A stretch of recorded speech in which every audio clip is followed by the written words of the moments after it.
Hello friends, and welcome back to this week's Self-Love Masterclass. If you are new here, my name is Renée Love. I'm the CEO and founder of Modern Day Wise Woman, which is an online self-love coaching practice and private school. I'm also the owner of Couronne, Apothecary, a Reiki master teacher, and here we talk about all things self-love, energy medicine, holistic health, essentially what I'm calling holistic self-love. So make yourself at home. This is a whole series. There's a playlist up here if you want to continue watching, which you probably will. And at any time, if this is really resonating with you, I invite you to subscribe and become a part of our family. I've also just created a brand new membership that is totally free. All of the information is in the description box below. In today's video, we are talking all about how to build self-belief or how to build self-trust. And so I'm going to give you 3 very simple yet impactful steps that will help you to begin to do this on your own. As always, remember, I say that self-love is not a one-size-fits-all sort of thing, so tweak this and make it your own. And if you're ready to go a little bit deeper and do something that is a little bit more customized just for you and your unique situation, work with me, my links are below, or find another practitioner that resonates with you that you can go deeper on this stuff with. The first tip that I want to offer you is to create small achievable goals and do them. So what a lot of us do is we're like, okay, I'm gonna change my whole life. I'm gonna start running. I'm gonna read every day. I'm going to journal. I'm going to, get a new job. I'm going to, we pack our whole, view of what we're working on with a ton of things. And what happens is that gets really overwhelming.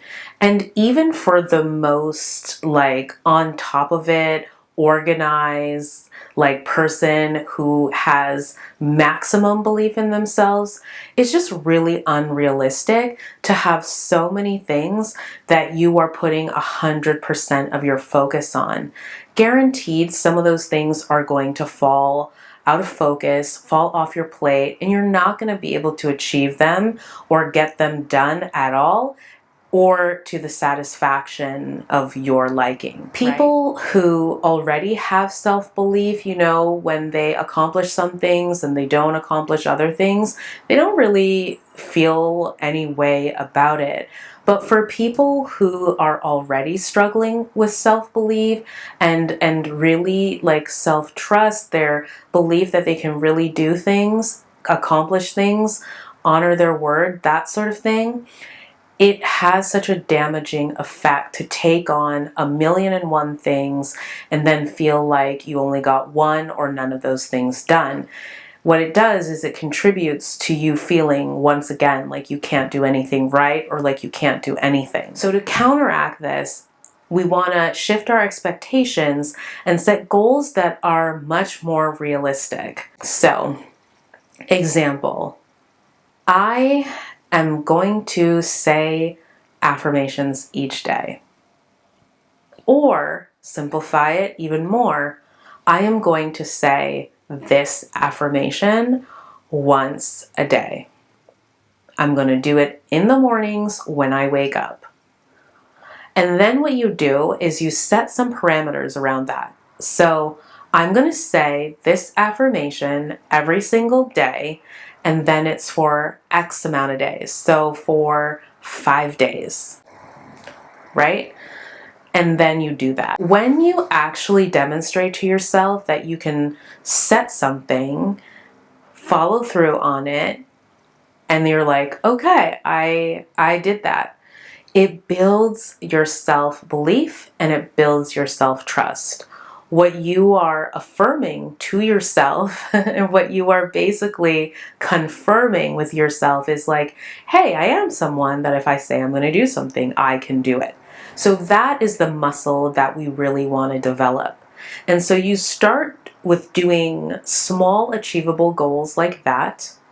And then once you feel like you've gained some ground on one goal or maybe two goals, then you can add something on. This is how you start to develop that self-trust. For those of you that feel like you can do more, definitely do more. The big thing here that we want to avoid is doing too much, spreading ourselves too thin, having too many things that we're focusing on that would require us developing way too many new habits and changing a ton of behaviors all at the same time. It's already hard enough to be human and balance our schedules and our relationships and all the other things that require our attention. Don't do too much. This is a situation where you do not want to be doing the most, okay? Small, achievable goals, one thing at a time, stack them on as you get stronger and stronger. And if you are one of my clients, you're working with me one-to-one, you know, this is a model that we sort of use. I kind of tweak it a bit for my one-to-one clients. So you are familiar with this, but that is kind of what you want to be doing, all right?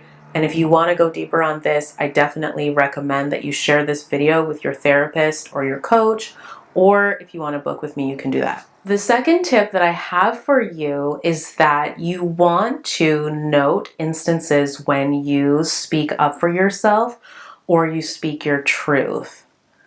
And if you can, if you feel ready, have more and more of those instances over time. Again, noting these things. One of the things that really rocks us at our core is when we have a truth inside of ourselves, or when something isn't right for us, when we feel something and we shove it down, we suppress it, or we talk ourselves out of saying what we knew we ought to have said, what we knew we meant to have said. That really hurts us, and it has us not trust ourselves. Specifically, it has us not trust that we're really there for ourselves and can protect ourselves. This obviously affects our sense of overall self-trust and our sense of self-belief. So to counteract this, or to shift this to being more trusting of ourselves and believing in ourselves, we need to dig deep into our bellies, into our hearts, into our bodies. And in those moments when we feel afraid to speak, or we are just feeling like we can't, try. And not just try, do. Now, please understand, again, because this is again, self-love is not a one-size-fits-all. I am not suggesting that you put yourself, in a situation where you are going to be harmed or where it's dangerous for you and it would not be in your favor to say something. I'm talking about in those interactions with your friends and maybe your family or at work, in those dynamics, when you recognize that what is missing in that moment is you being bold, or you being unapologetic, or you being self-loving, or you taking up space, you being authentic, you being vulnerable. I'm saying lean into being some of those ways instead of what you have been being, which might be more like afraid or insecure or meek or timid or, inauthentic, that sort of thing. This is really going to help you to build that self-trust and that self-belief. And I assert that when you start doing that, you're going to start to notice that you're like, oh my God, this feels so good. I actually do not want to be in situations where I'm not speaking my truth and speaking up for myself. Seriously, I think you'll notice that. Okay, and then the third tip that I have for you that is going to help you to build your self-belief and your sense of self-trust is for you to validate yourself, for you to validate your own experiences and your own feelings. My goodness, why is this so important? Because, as I always say to you all, and if you're new, you're going to hear me say this a lot, everything that we attract into our lives is built on a foundation of how we feel about ourselves. So if we are somebody that, we invalidate ourselves. So example, you go to a party and someone says something to you and it hurts your feelings. Why am I saying a party? I don't know how many of you guys are going to a ton of parties. Maybe you are, I don't know. But like, let's say you're in a conversation and someone says something that hurts your feelings, and how you handle it is you're like, I'm so stupid. Why do I feel like this? I shouldn't even, feel this way. I'm so dumb. Or like, just all of that kind of stuff. Like beating yourself up for just feeling how you feel. Just feeling how you feel. That is the kind of thing that leads to more disbelieving in yourself and more not trusting yourself. Because what you're telling yourself in those moments is that you are wrong for how you feel. You are wrong for simply having whatever experience it is you are having. So instead, what I'd like for you to do in order to build the self-belief is when you hear yourself, just feeling how you feel, like, oh my God, that really hurt my feelings, or I really didn't like that, or I'm scared, or I feel lonely, I don't like this, or I don't like that, whatever it is, just hear yourself. Just say, I hear you. I hear that you're scared. I'm listening. So you're really, in these moments, validating your inner child, right? Validating that aspect of yourself, that very human aspect of yourself. Now, I'm not necessarily saying that you need to indulge it or that you need to like pander to it or empower it if it is actually stopping you, right? Or creating unwanted actions in your life.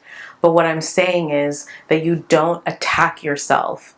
And there's a ton of research that supports that actually when we are really crappy to ourselves, when we belittle ourselves and shame ourselves and, talk negatively to ourselves, or when other people do it, they shame us, they, like come at us in a certain way, name calling, that sort of thing, thinking that it's going to snap us out of it and have us course correct and change our behavior. The evidence doesn't support that works more of the time for most people. Actually, being validating and loving is what leads to self-awareness, greater self-truth and honesty, and actually has us develop the motivation to create the changes that we want. Validate your experiences for yourself. Don't wait for other people to validate your experiences. If they do, that's awesome and that's great. But again, you're not waiting for that. And the more you validate just how you feel and the more you honor that inner child, the more that child and your higher self, your conscious self, sees like, oh, I can take care of me. I can process and I can move through things. And again, that builds the overall self-belief and self-trust. Tell me, do you struggle with self-belief and trusting yourself? I want to hear your story. Like, was there a time when you really didn't believe in yourself and now you do? Tell us, what are some things that really, really helped you? Also, if there was a point that I made in this video that really struck you, I would love to know which point it is and what you're going to do now that you've had this insight. As always, my friends, it has been a pleasure to do this video, and I'm just feeling so fantastic. Like I am feeling, like I'm not just feeling good these days, I am feeling great. I'm feeling like so much myself. And I hope that a lot of you, after the wild times that we have had over the last, couple of years, I hope you're really starting to feel more like yourself and just feeling more grounded too. If you're not, stick with our little family here. There's going to be more videos that are going to help you to rebalance and recalibrate and really like get back to you. All right. But until we see each other next time, remember to like and subscribe if you haven't already, to share these videos with the people in your life that you love the most, that you are on a self-love journey with or would like to journey with you, and that we, you and I, are truly in this together. I appreciate you. I value your energy and your time, and I will see you in the next one.